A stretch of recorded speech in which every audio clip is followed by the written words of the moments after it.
오늘은 드론의 초보자들도 알아야 될 일반적인 사항을 좀 알아보겠습니다. 처음에 드론을 하시게 되면 장난감이라고 생각해서 그냥 날릴 수가 있는데요. 이게 항공법에 의해서 벌금이 부과가 될 수 있기 때문에 좀 알고 있어야 되는 부분들이 있습니다. 그게 조종자 준수상항이라는 게 있는데, 이거 사업하시는 분들이나 일반적인 분들이나 취미로 하시는 분들 다 공통적으로 적용이 되는 부분들이라 알고 있어야 좋습니다. 위반 시에는 항공법에 따라 최대 200만 원까지 벌금을 물릴 수 있다니까 참고를 하시는 게 좋을 것 같아요. 첫째로 고도는 150m 이하로 비행을 해야 됩니다. 그러니까 아주 높게 날렸을 때 150m 이상으로 올라가게 되면 헬기라든가 다른 거에 문제가 생길 수 있기 때문에 항공법에 적용을 받아서 벌금을 물릴 수가 있는데요. 그런데 이제 새로 개정된 것들이 있는데, 그것은 건물 주변 150m 주변에서는 건물 높이 플러스 150m까지 올라갈 수가 있습니다. 그러니까 건물 높이가 200m다 그러면 그 주변 150m 근방에서는 200m 플러스 150m, 그러니까 350m 이하까지는 날릴 수 있다는 것이죠. 건물을 찍기 위해서는 좀 높이 올라가서 찍어야 되기 때문에 이게 좀 개정이 된 것 같습니다. 하지만 일반적인 것에서는 고도 150m 이하로 비행해야 된다는 거 알고 계셔야 되고요. 두 번째는 일몰 이후에는 비행을 할 수가 없습니다. 그래서 야간 비행이 금지가 되어 있는데요. 일몰부터 일출까지는 비행을 금지하고 있습니다. 이것도 꼭 알고 계셔야 되고, 3번 음주 비행도 금지가 됩니다. 이건 뭐 당연하겠지만 장난감이라고 생각해서 음주하고 비행해도 되지 않을까 생각을 하겠지만 이것도 엄연히 불법입니다.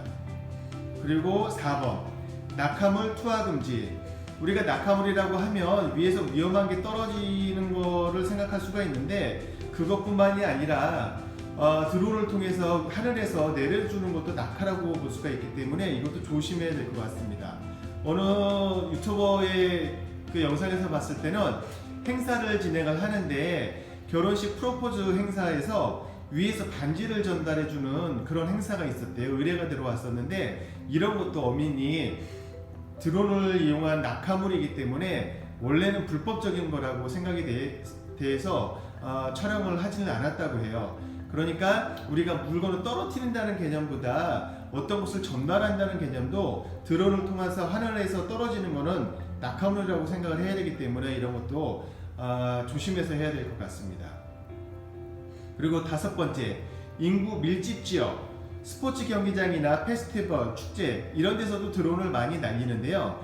이런 것도 원래는 불법이라고 합니다. 그렇기 때문에 이런 것을 촬영을 하기 위해서는 촬영 허가를 미리 받아놓고 승인도 받아야지만 촬영이 되는 거예요. 그러니까 일반적인 사람들이 드론을 취미로 하시는 분들이 그런 영상들을 보고 나도 따라 해야 되겠다 해서 스포츠 경기장이나 페스티벌, 축제 같은 데서 무작정 촬영을 하게 되면 이것도 걸리게 되면 항공법에 따라서 벌금이 부과가 됩니다.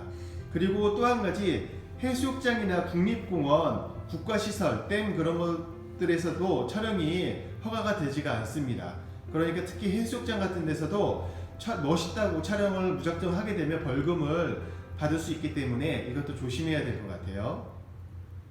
그리고 6번째, 사방이 막힌 곳에서 체육관이나 이제 실내 같은 데서는 촬영하는 데는 문제가 없습니다. 드론을 날리거나. 그러니까 실내 체육관 같은 데서 연습을 하거나 그런 데는 허가 같은 거가 필요가 없으니까 마음껏 날리셔도 됩니다.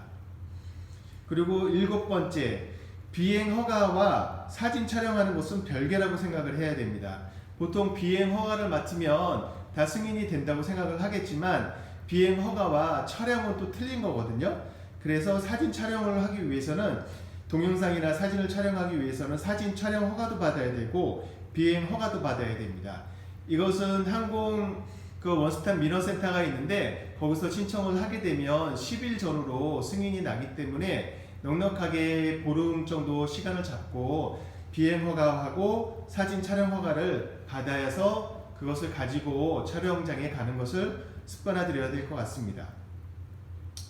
8번째, 취미는 무관하긴 한데 사용사업자, 이것은 이제 사진을 찍거나 동영상을 찍어서 영업을 목적으로 하는 곳들 있죠.